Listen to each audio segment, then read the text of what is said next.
ముందుగా అందరికీ నమస్కారం అండి. ఈరోజు వీడియోకి వచ్చేసి అయితే నేను చికెన్ కర్రీ ప్రిపేర్ చేశాను. చాలా ఈజీ ప్రాసెస్లోనే ప్రిపేర్ చేశాను. ఇలా చికెన్ ప్రిపేర్ చేస్తే చిన్నపిల్లలు కూడా చాలా అంటే చాలా ఇష్టంగా తింటారు.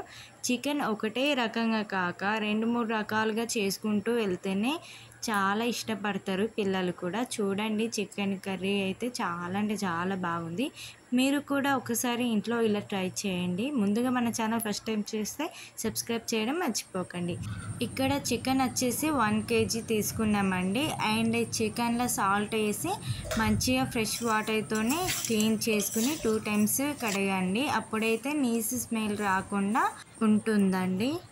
క్లీన్ చేసుకున్న చికెన్లో ఉప్పు, కారం, పసుపు, మసాలా పొడి, పెరుగు మొత్తం వేసుకుని అయితే మంచిగా కలుపుకోవాలి. మనకు పీసులకు పట్టేలా కలుపుకోవాలి. అలా కలుపుకుంటేనే మనకు పీసులకు పట్టేసి మనకు చికెన్ అనేది మంచిగా ఉడుకుతుంది. ఎందుకంటే మనం ఇందులో వాటర్ పోయకుండా చికెన్ ఓన్లీ ఆయిల్తోనే ఉడికించుకోవాలండి. ఇలా కలుపుకున్న చికెన్ ఒక 15 నిమిషాలు పక్కకు పెట్టేయండి. అంతలోపు మనం ఆనియన్స్, పచ్చిమిర్చి అయితే ఇలా కట్ చేసుకుని అయితే పెట్టుకోవాలండి. చికెన్ ప్రాసెస్ చూసేద్దాం రండి. ముందుగా ఒక కడాయి తీసుకుని 4 tablespoon ఆయిల్ వేసుకుని ఆ తర్వాత జీలకర్ర, బిర్యానీ ఆకులు వేసుకుని కొంచెం ఫ్రై చేసి ఆ తర్వాత ఆనియన్స్, మిర్చి వేసుకొని మంచిగా ఫ్రై చేయాలండి. 3-4 minutes వరకు ఇలా ఫ్రై చేసుకుంటూ ఉండాలండి. ఆ తర్వాత వెల్లుల్లి పేస్ట్ వేసుకోవాలి. మనం ఇంట్లో ప్రిపేర్ చేసింది వేసుకుంటే ఇంకా టేస్ట్ అనేది చాలా బాగుంటుంది. 1 నిమిషం పాటు ఇలా కలుపుతూ ఉండాలి. ఆ తర్వాత మనం ముందుగా ప్రిపేర్ చేసిన చికెన్ ఉంది కదండి, అది ఇందులో వేసుకోవాలి. ఈ చికెన్ మొత్తం ఆయిల్లో మంచిగా కలుపుకోవాలండి. 1-2 minutes వరకు ఇలా కలుపుతూ ఉండాలి. ఒక 5 minutes వరకు ఇలా మూత పెట్టి ఉంచండి. ఆ తర్వాత మళ్ళీ మూత ఓపెన్ చేసి చూస్తే ఇలా ఆయిల్ అనేది బయటకు వచ్చేస్తుంది అన్నమాట. తర్వాత మళ్ళీ మంచిగా కలుపుకొని మళ్ళీ 5 minutes వరకు ఉంచుకోవాలి. ఇలా ఒక 25 minutes వరకైనా చేయాలి. అండ్ మనం వాటర్ లేకుండా మంచిగా దగ్గరికి గోలించుకుంటున్నాం కాబట్టి ఎంత మంచిగా గోలించుకుంటే అంత బాగుంటుంది అన్నమాట. మన కర్రీ కూడా టేస్ట్ అనేది బాగుంటుంది, పీస్ అన్నది కూడా మంచిగా ఉడుకుతుంది అన్నమాట.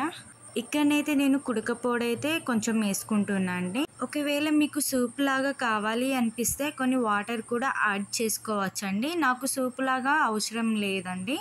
సో నేను అందుకే ఫ్రై చేసుకుంటున్నా ఇలా దగ్గరికి.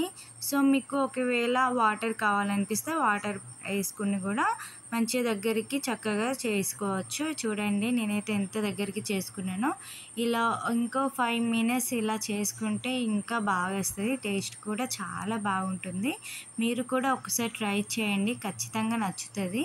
ఫైనల్గా కమ్మటి చికెన్ కర్రీ అయితే రెడీ అయింది. పైననైతే నేను కొత్తిమీరాకు, పుదీనానైతే కట్ చేసుకుని వేసుకుంటున్నా. అండ్ దీనైతే 1 నిమిషం పాటు ఇలా కలుపుకుంటే కొత్తిమీరాకు, పుదీనా ఫ్లేవర్ అనేది మొత్తం చికెన్కి పట్టేస్తుంది అన్నమాట. అప్పుడు టేస్ట్ కూడా చాలా అంటే చాలా బాగుంటుంది. చూడండి, ఇలా దగ్గరికి కర్రీ చేసుకుంటే చాలా బాగుంటుంది. చికెన్ ఉడికిందా ఉడకలేదా అని అనుమానం వస్తేనైతే ఇలా చికెన్ ఒక ప్లేట్లో తీసుకుని అయితే చించుకొని చూడండి. చించుకుంటేనైతే మనకు తెలుస్తుంది కదా, ఈజీగా వచ్చేస్తే ఉడికినట్టేనండి. గట్టిగా ఉంటే కొన్ని వాటర్ కూడా యాడ్ చేసుకుని దగ్గరికి చేసుకోవచ్చు. చూడండి, నాకైతే పర్ఫెక్ట్గా ఉడికింది, అవసరం లేదు నాకు వాటర్ యాడ్ చేసుకోవడం. కమ్మటి రుచికరమైన చికెన్ కూరనైతే రెడీ అయిపోయిందండి. నేను చేసిన ఈ వంట మీకు నచ్చినట్టు ఉంటేనైతే ఖచ్చితంగా ఒకసారి ట్రై చేయండి. అండ్ నా కామెంట్ సెక్షన్లో కామెంట్ చేయడం అస్సలు మర్చిపోకండి. మన ఛానల్ ఫస్ట్ టైం చూస్తే సబ్స్క్రైబ్ చేయడం, లైక్ చేయడం, షేర్ చేయడం, పక్కనున్న బెల్లుని క్లిక్ చేయడం అస్సలు మర్చిపోకండి. థ్యాంక్ యూ సో మచ్ అండి. బాయ్.